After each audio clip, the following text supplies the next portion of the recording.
Hello students. Now we will discuss about statistics.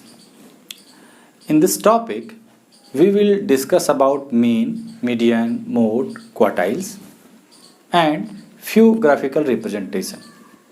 So one by one we will try to understand all the concepts. So before going ahead, it is very important to revise that things. What is the part of the statistics? That means what is the data, how many types of data will be there, then you will use that data for finding the mean or median or mode. So I am trying to write the things or represent the things in that way. So first of all we will understand how many types of data you will see according to your class level. So you will see different type of data. In that, first type of data will be like raw data, like 5, 7, 9, 11, 12. Few data we will take like this. Another format we will see that will be like 5, 7, 9, 11, 12, 5, 9, 11, 7, 5, 9, 5, 5, 11, 12, 7, 5. This type of data. In this data and in this data, difference is that some data is repeating here. So this data, what is repeating here, that can be written in the tabular form also. So when we will come on this, then we will discuss about the tabular form and how we will deal with that we will discuss. Next one, in the form of class interval.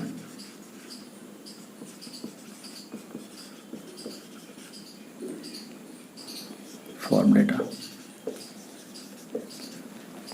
And the fourth one, no, not the fourth one, but in the class interval there are two types of intervals you will see: overlapping and second one, non-overlapping.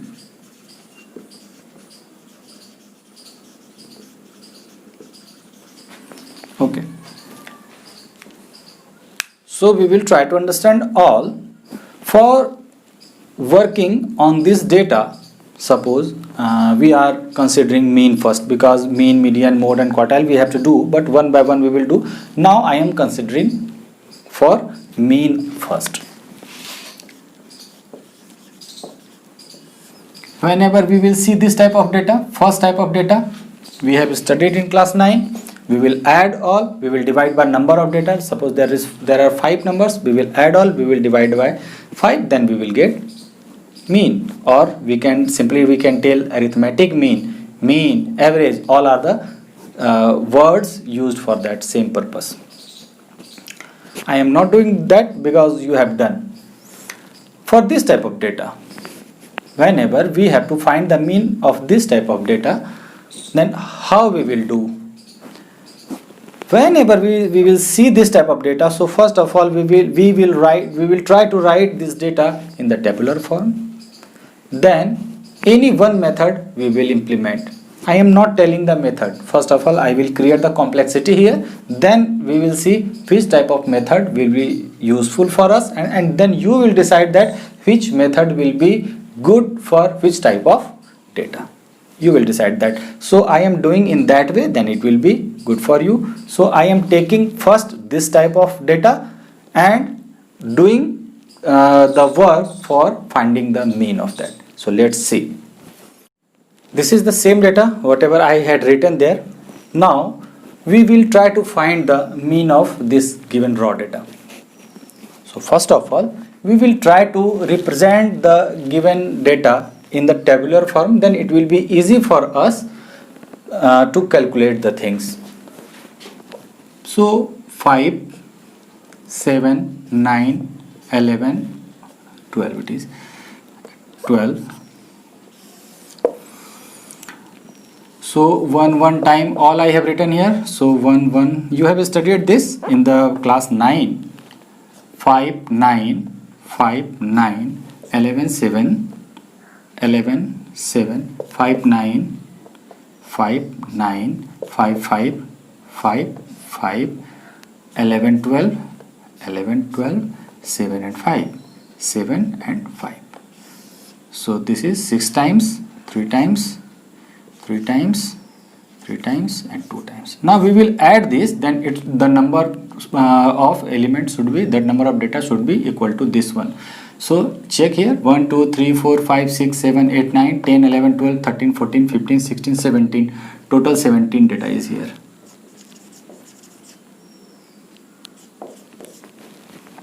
Now check this.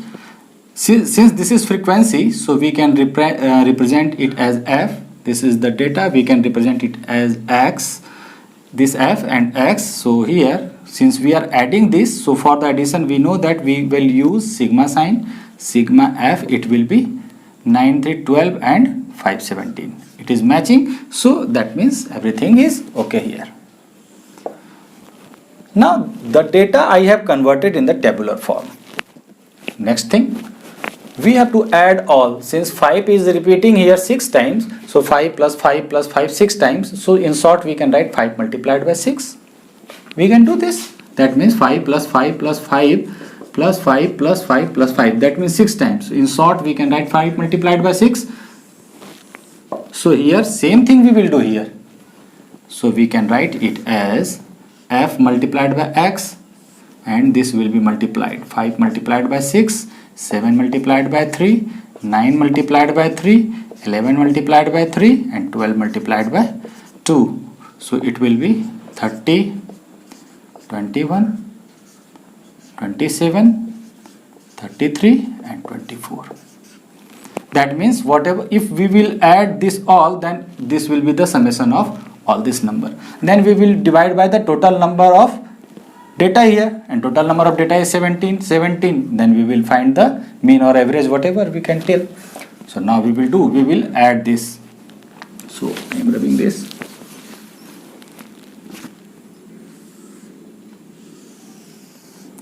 Oh, there is no need to do this now. Sigma of this fx. Adding all this, 8 and 7, 15, 1, 4 to 6 to 8 and 5, 13, 135. Again, whenever we will do the calculation in the examination, we should check, cross check. Like if we have added like this, then from the bottom we will add, then it will be a cross check. Otherwise, this is the common human mistake, we can do the mistake. So we will try to check that.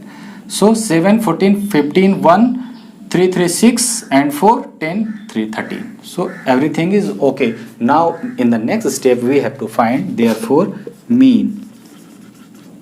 Mean can be represented bar. Here this is x, so x bar we can write for the mean. So it will be the summation of all divided by total number. Summation of all is 135. So first of all we can write in the form of the formula, this divided by this sigma f. So here it will be 135 and divided by 70. So there is no problem, very easily we can find the mean. Now we will convert this in the form of the decimal, that will be the mean of this. We will add this and we will divide by 17. That we have done by this process, making our work easy. And the name we will give to this method. The name is direct method.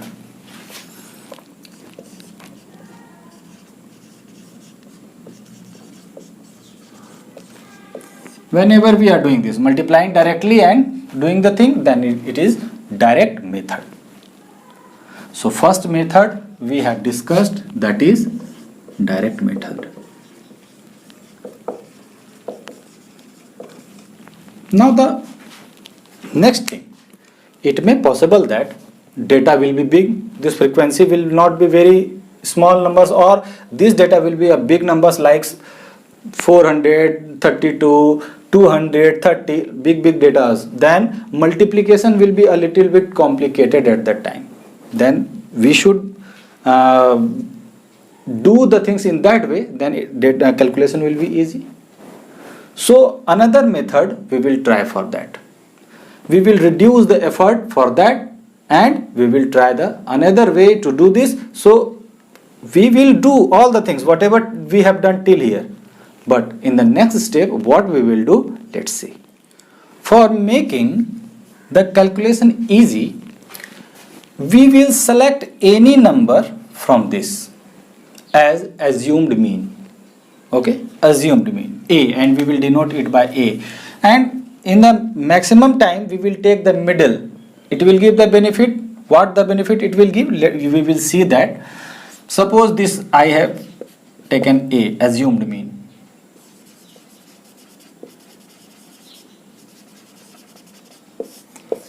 Okay, so this a we will subtract in all the values, all the data. Then we will get deviation. How we will do? I am writing here.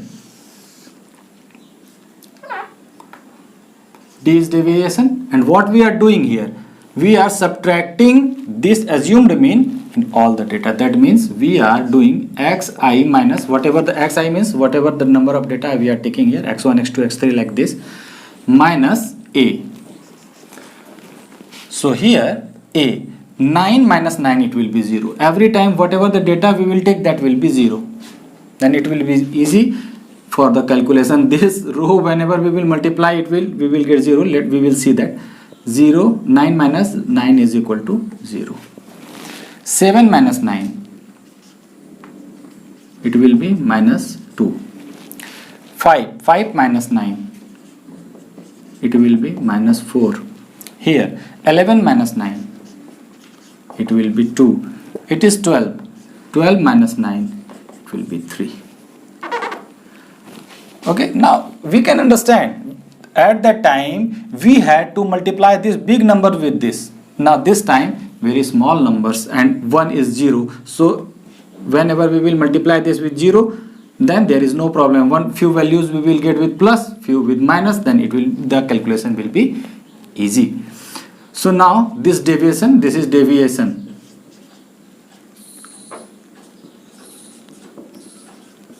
Now in the next step we will multiply this with this deviation. That means f multiplied by d.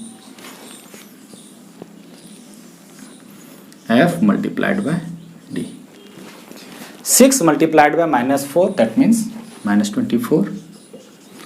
3 multiplied by minus 2, minus 6. 3 multiplied by 0, 0.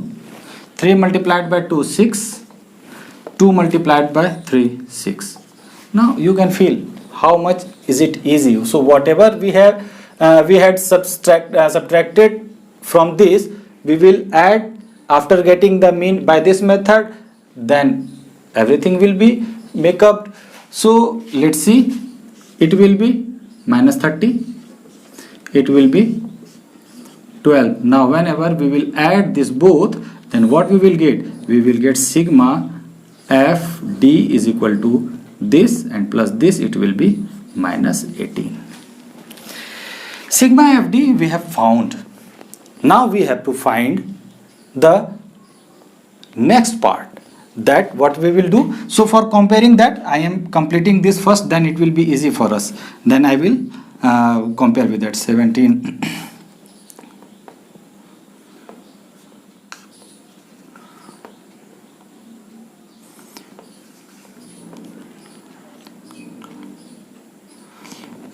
7.94 approximately. After some value will come, but I am taking only two values here.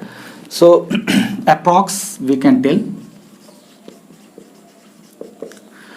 We will compare the whatever the value we will get with this, then I will conclude that. So now in the next step we will divide this by this, what the method we had implemented for this one. At this step now we will divide this by this. So I am doing that. First of all, I am doing this like this was the direct method. Now I am rubbing this. You will remind this value only. I am writing at any place. Here I am writing 7.94. Now I am rubbing this.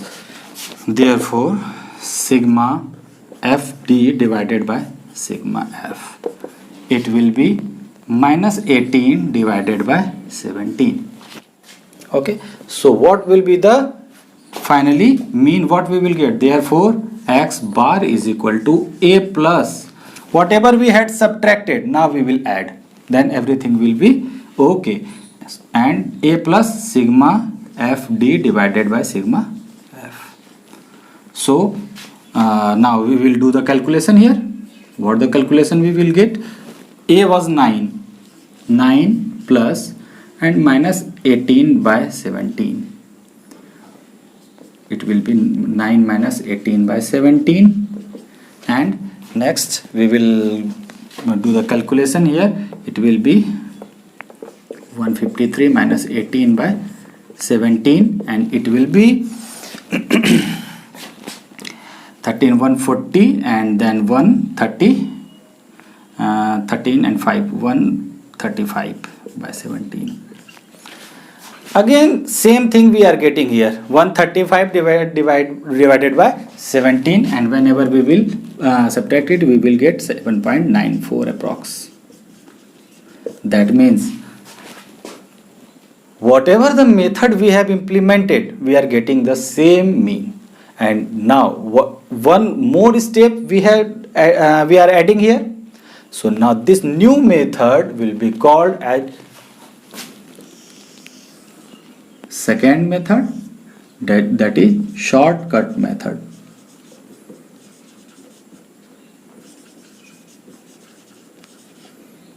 Okay, two methods we have seen. First method we have seen direct method, and next one is shortcut method. One more step we are adding here, because we want to reduce the effort of the calculation. We are reducing it. Now it may possible that sometimes whatever we are getting here, that is again a bigger value. Values is given in that way, then again we are getting the bigger value. Then again we will do some more step for reducing the effort. Then the third method we will introduce, that is step deviation method. So now next method whatever we will discuss, that is step deviation method.